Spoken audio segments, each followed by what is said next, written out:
औद्योगिक संबंध एवं समाज सुरक्षा विषय प्रश्न पत्र में श्रमजीवी क्षतिपूर्ति अधिनियम 1923 के बारे में हम अध्ययन कर रहे हैं। आवेदन पत्र एवं उसका प्रारूप, एप्लीकेशन एंड इट्स फॉर्म। आयुक्त को आवेदन पत्र देने के संबंध में प्रमुख प्रावधान निम्नानुसार है। आवेदन के देने की आवश्यकता।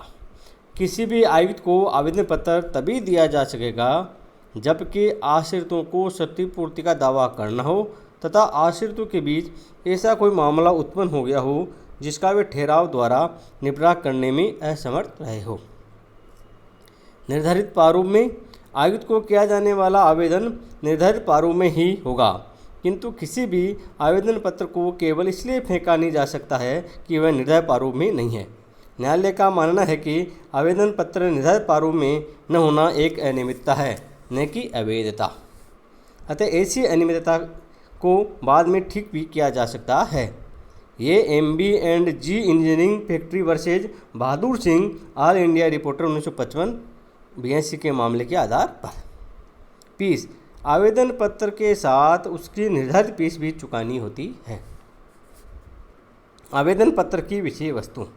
आवेदन पत्र में निम्नलिखित बातों का उल्लेख किया जाएगा। आवेदन पत्र देने की परिस्थितियों का संक्षिप्त विवरण तथा वह सहायता या आदेश जिसका आवेदक दावा करता है। सेवा आयोजक के विरुद्ध क्षतिपूर्ति के दावे की दशा में सेवा आयोजक को दुर्घटना की सूचना देने की तिथि तथा दावा प्रस्तुत नहीं किया है या दावा समय प्रस्तुत नहीं किया है तो ऐसी भूल का कारण। पक्षकारों के नाम एवं पते। आश्रित द्वारा क्षतिपूर्ति के आवेदन को छोड़कर उन सभी मामलों का संक्षिप्त विवरण जिनके बारे में ठहराव किया गया है तथा जिसके बारे में ठहराव नहीं किया गया है तथा अन्य कोई बात जो निर्दिष्ट कर दी जाए। निरक्षर आवेदक की दशा में आवेदन। यदि आवेदक निरक्षर हो या अन्य किसी कारण से वह अपेक्षित जानकारी लिखित में नहीं दे सकता है तो वह अपना आवेदन पत्र आयुक्त के निर्देशन में तैयार करवा सकता है। आयुक्त की शक्तियाँ, पावर्स। इस अधिनियम के अधीन आयुक्त की शक्तियाँ निम्नानुसार है। अतिरिक्त जमा मांगने की शक्ति, power to require further deposit. प्राणघातक दुर्घटनाओं की दशा में आयुक्त निम्नलिखित प्रावधानों के अनुसार अतिरिक्त जमा मांग सकता है। अतिरिक्त जमा के लिए कहना। जब किसी सेवा आयोजक ने किसी श्रमिक की दुर्घटना में चोट से मृत्यु होने पर क्षतिपूर्ति के लिए कोई राशि आयुक्त के पास जमा करवाई है, आयुक्त ये समझता है कि वह राशि अपर्याप्त है तो वह सेवा आयोजक को अतिरिक्त राशि जमा करवाने का नोटिस दे सकता है। वह इस नोटिस में अतिरिक्त राशि की आवश्यकता के कारणों का भी उल्लेख करेगा। यदि सेवा आयोजक अतिरिक्त राशि जमा नहीं करवाना चाहता है तो उसे उन कारणों को स्पष्ट करना चाहिए जिनके आधार पर वह इनकार कर रहा है। अतिरिक्त राशि जमा करने का आदेश देना। यदि आयुक्त सेवा आयोजक द्वारा अतिरिक्त राशि जमा न कराने के कारणों से संतुष्ट नहीं होता है तो वह कुल देय राशि का परिनिर्णय दे सकता है और उसमें कम पड़ने वाली राशि को जमा कराने का आदेश दे सकता है। धारा 22A। कार्य प्रक्रिया संबंधी शक्तियाँ, पावर एज टू प्रोसेसर। एक आयुक्त को निम्नलिखित उद्देश्यों के लिए एक दीवानी न्यायालय की शक्तियाँ प्राप्त होगी। शपथ पूर्वक गवाही लेने के लिए, गवाह की उपस्थिति सुनिश्चित करने के लिए, प्रलेखों तथा भौतिक वस्तुओं को प्रस्तुत करने हेतु बाध्य करने के लिए। इनके अतिरिक्त वह आयुक्त भारतीय दंड प्रक्रिया संहिता की धारा 195 तथा 35वें अध्याय के उद्देश्यों के लिए एक दीवानी न्यायालय के समान ही होगा। धारा 23। पक्षकारों की उपस्थिति संबंधी शक्ति, power as to appearance of party. आयुक्त किसी भी व्यक्ति को गवाह के रूप में व्यक्तिगत रूप से उपस्थित होने के लिए बाध्य कर सकता है, किंतु आयुक्त के समक्ष आवेदन करने या कोई अन्य कार्य करने या करवाने के लिए उसकी ओर से निम्नलिखित में से कोई भी व्यक्ति उपस्थित हो सकता है।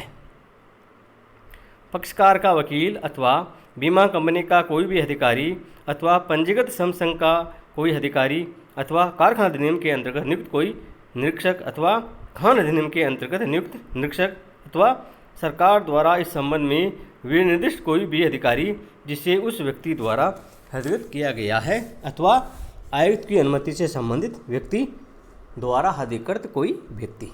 धारा 24। ये उल्लेखनीय है कि संयुक्त हिंदू परिवार का प्रबंधक या कर्ता बिना अधिकृत किए ही क्षतिग्रस्त श्रमिक की ओर से आवेदन प्रस्तुत करने का अधिकार रखता है। नानक चंद वर्सेज महावीर एयर 1935 आल 408 के मामले के आधार पर। समझौतों का पंजीयन, रजिस्ट्रेशन ऑफ एग्रीमेंट्स। क्षतिपूर्ति के भुगतान के संबंध में संबंधित पक्षकार समझौता कर सकते हैं। ऐसे समझौते के पंजीयन के संबंध में निम्नलिखित प्रमुख प्रावधान धारा 28 में दिए गए हैं। कुछ ठहरावों का ज्ञापन आयुक्त के पास भेजना। निम्नलिखित ठहरावों का पंजीयन कराने के लिए सेवा आयोजक को आयुक्त के पास ज्ञापन या विवरण पत्र भेजना होगा। क्षतिपूर्ति के लिए एक मुश्त राशि देने का ठहराव, अर्धमासिक भुगतानों के शोधन के लिए एक मुश्त राशि चुकाने का ठहराव अथवा किसी स्त्री या किसी वैधानिक रूप से योग्य व्यक्ति को देय क्षतिपूर्ति के निपटारे का ठहराव। संतुष्ट होने पर पंजीयन। यदि आयुक्त इस ज्ञापन की प्रामाणिकता से संतुष्ट हो जाएगा तो उसको निर्धारित विधि से एक रजिस्टर में लिख लेगा। पक्षकारों को सूचना देने के बाद पंजीयन। यहाँ ये उल्लेखनीय है कि आयुक्त उस ज्ञापन का पंजीयन करने से पूर्व संबंधित पक्षकारों को इस ज्ञापन की सूचना देगा। ऐसी सूचना देने के 7 दिनों के बाद ही उसका पंजीयन करेगा। रजिस्टर में सुधार करना। आयुक्त किसी भी समय उस रजिस्टर में संशोधन कर सकेगा। पंजीयन से इनकार करना। यदि आयुक्त को यह प्रतीत हो कि पंजीयन ज्ञापन में दिए गए समझौतों में तय की गई एक मुश्त राशि अपर्याप्त है या वह समझौता कपट या अनुचित प्रभाव या अनुचित साधनों का प्रयोग करके किया गया है तो वह उस ज्ञापन का पंजीयन करने से इनकार कर सकता है। इनकार करने की दशा में वह कोई भी उचित राशि के भुगतान का आदेश दे सकता है। पंजीयन का प्रभाव। यदि क्षतिपूर्ति के भुगतान के समझौते का पंजीयन हो जाता है तो वह समझौता इस अधिनियम के अंतर्गत परिवर्तनीय होगा, चाहे अनुबंध अधिनियम या देश में प्रचलित किसी अन्य अधिनियम में कोई विपरीत प्रावधान ही क्यों न हो। धारा 28। पंजीयन न कराने का प्रभाव। यदि उपयुक्त प्रकार से धारा 28 के अंतर्गत किसी ठहराव का सेवा आयोजक द्वारा पंजीयन नहीं करवाया जाता है तो सेवा आयोजक इस अधिनियम के प्रावधानों के अनुसार क्षतिपूर्ति की संपूर्ण राशि चुकाने के लिए उत्तरदायी होगा। यदि उसने पहले कोई राशि श्रमिक को चुकाई है तो वह उस संपूर्ण राशि में से आयुक्त के निर्देश पर इसी चुकाई गई राशि की आधी से अधिक राशि नहीं काट सकेगा। धारा 29। अपील। आयुक्त के आदेशों के विरुद्ध उच्च न्यायालय में अपील। आयुक्त के निम्नलिखित आदेशों के विरुद्ध उच्च न्यायालय में अपील की जा सकती है। क्षतिपूर्ति की राशि के एक मुश्त भुगतान का आदेश, चाहे वह अर्धमासिक भुगतान के शोधन के संबंध में हो या दावे की पूर्ण या आंशिक स्वीकृति के संबंध में हो। यथासमय क्षतिपूर्ति का भुगतान न करने पर ब्याज या जुर्माने के संबंध में आदेश। अर्धमासिक भुगतान के शोधन से इनकारी का आदेश। आश्रितों को क्षतिपूर्ति की राशि के वितरण के संबंध में आदेश या किसी आश्रित के अधिकार को नकारने संबंधी आदेश। ठेकेदार द्वारा प्रधान की क्षतिपूर्ति करने या नहीं करने से उत्पन्न विवाद के संबंध में आदेश। समझौतों के ज्ञापन का पंजीयन न करने या उनका पंजीयन करने या शर्तों के साथ पंजीयन करने संबंधी आदेश। अपील के अधिकार पर प्रतिबंध। निम्नलिखित दशाओं में आयुक्त के निर्णय के विरुद्ध अपील नहीं की जा सकेगी।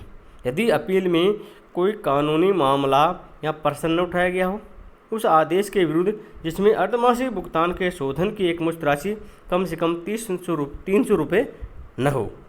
यदि पक्षकारों ने किसी मामले में आयुक्त के निर्णय को मानने का समझौता कर लिया हो। आयुक्त का कोई आदेश जो पक्षकारों के उपयुक्त समझौते के आधार पर दिया गया हो।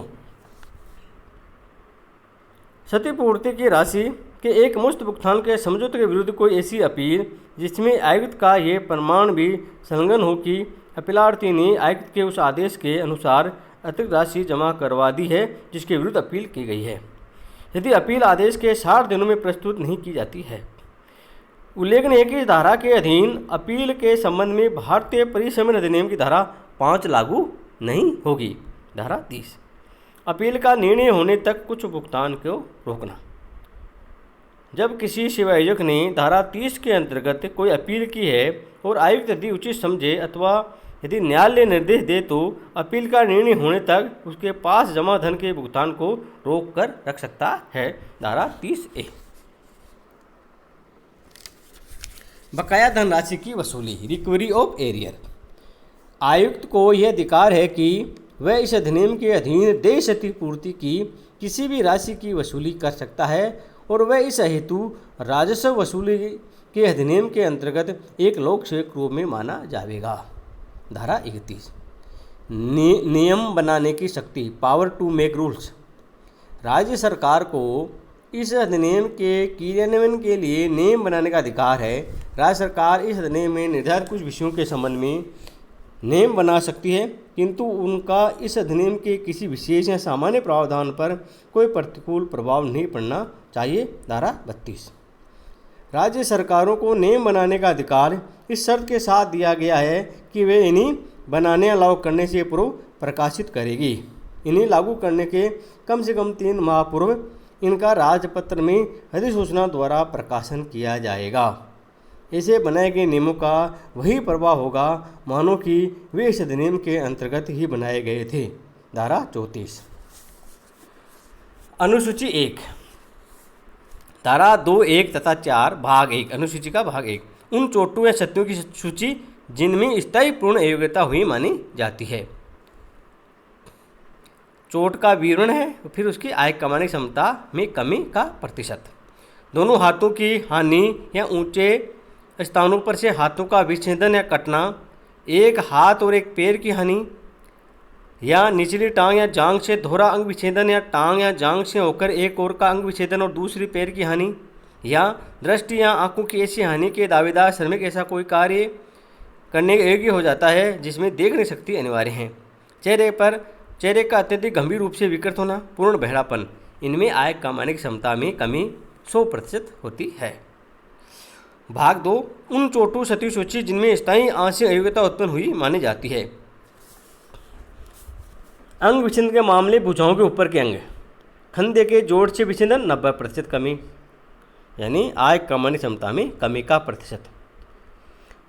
खंधे की जोड़ से विच्छेदन पर 90% क्षमता में कमी, खंधे से नीचे अंग विच्छेदन जबकि शेष बचा हुआ असंकुल सिरे में से 8 इंच हो 80%, अंशकूट के सिरे से 8 इंच से कुरपर के सिर से नीचे 4.5 इंच से कम तक अंग विच्छेदन 70%, एक हाथ की हानि या एक अंगूठे और 4 अंगुलियों की हानि या कपूर के सिर से नीचे 4.5 से 4 इंच से कम तक अंग विच्छेदन 60%, अंगूठे की हानि 30%, अंगूठे और थैली की हड्डी की हानि 40%, एक हाथ की 4 अंगुलियों की हानि 50%, एक हाथ की 3 अंगुलियों की हानि 30%, एक हाथ की 2 अंगुलियों की हानि 20%, अंगूठे के आगे की हड्डी की हानि 20%।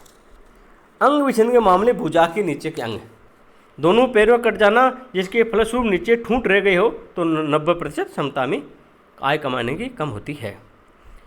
प्रबंधा गुलास्थिक से जोड़ के निकट दोनों पैरों का अंग विच्छेदन 80%, प्रपंदा गुलास्थिक के जोड़ के निकट दोनों पैरों की सब अंगुलियों की हानि 40%, निकटवर्ती अंतर अंगुलास्थिक के जोड़ के निकट दोनों पैरों की समस्त अंगुलियों की हानि 30% और निकटवर्ती अंतर अंगुलास्थिक के जोड़ से दूर पैरों की समस्त अंगुलियों की हानि 20%, कूल्हे पर अंग विच्छेदन 90%, कूल्हे के नीचे अंग विच्छेदन जबकि बाकी बचा हुआ ठूंठ वर्त उर्वस्ती के सिरे से नापे जाने पर 5 इंच से अधिक न हो 80%, कूल्हे के नीचे अंग विच्छेदन जबकि शेष बचा हुआ ठूंठ उर्वस्त के सिर से नापे जाने पर 5 इंच से अधिक हो किंतु मध्य जंघा से अधिक नहीं हो 70%, मध्य जंघा से घुटने से नीचे 3.5 इंच तक कहीं से अंग विच्छेदन 60% और घुटने के नीचे अंग विच्छेदन जबकि ठूंठ 3.5 इंच से अधिक किंतु 5 इंच से कम हो 50%, घुटने के नीचे अंग विच्छेदन जबकि ठूंठ 5 इंच से अधिक हो तो 50%, एक पैर का विच्छेदन जिसके फलस्वरूप आगे का भाग ही रह जावे 50%, प्रपंदागुलास्थि के जोड़ के निकटवर्ती एक पैर का विछिन्दन 50% और प्रपंदागुलास्थि के जोड़ के निकट से एक पैर की समस्त अंगुली क्षति 20%। और अन्य क्षतियाँ चोटें, एक आंख की हानि जबकि कोई और गड़बड़ नहीं हुई और दूसरी आंख अच्छी हो 40%। एक आंख की देखने शक्ति समाप्त हो जाए जबकि कोई और गड़बड़ नहीं हो, आंख का गोला विकृत न हुआ हो और दूसरी आंख ठीक हो 30%। और एक आंख की देखने आंशिक हानि 10%। दाहिने या बाएं हाथ की अंगुली, फिंगर ऑफ राइट और लेफ्ट हैंड, तर्जनी अंगुली इंडेक्स फिंगर संपूर्ण क्षतिग्रस्त होने पर 14%, दोनों अंगुलास्थियाँ पोर 11%, एक अंगुलास्थि पोर 9% और हड्डी की हानि के बिना ऊपरी भाग कट जाना 5%। और बीचली अंगुली मिडिल फिंगर संपूर्ण अंगुली पर टूटने पर 12%, दोनों अंगुलास्थि पोर पर 9%, एक अंगुलास्थि 7% और हड्डी की हानि के बिना ऊपरी भाग कट जाना 4%। हाथ की छोटी अंगुली रिंग और लिटिल फिंगर संपूर्ण अंगुली पर 7%, दो अंगुलास्थि 6%, एक अंगुलास्थि 5% और हड्डी की हानि के बिना ऊपरी भाग कट जाना 2%। दायां बाएं पैर की अंगुलियां, पैर का अंगूठा प्रबंधागुलास्थि के जोड़ से संपूर्ण 14%, अंशतः कुछ हड्डी की हानि 3%। अन्य कोई पैर की अंगुली प्रबंधागुलास्थि के जोड़ से 3% और अंशतः कुछ हड्डी की हानि 1%। अंगूठे के अतिरिक्त पैर की दो अंगुलियां प्रबंधागुलास्थि के जोड़ से 5%, अंशतः कुछ हड्डी की हानि 2%। अंगूठे के अलावा पैर की 3 अंगुलियां प्रबंधागुलास्थि के जोड़ से 6%, अंशतः कुछ हड्डी 3%, प्रबंधागुलास्थि के जोड़ से 9%, अंशतः कुछ हड्डी 3%। इस प्रकार ये अनुसूची 1 है। इसमें अंगु की चोट या क्षति का विवरण दिया गया है, जिसमें ये पता लगता है कि आय कार्य क्षमता कितने प्रतिशत कम मानी जाएगी। धन्यवाद।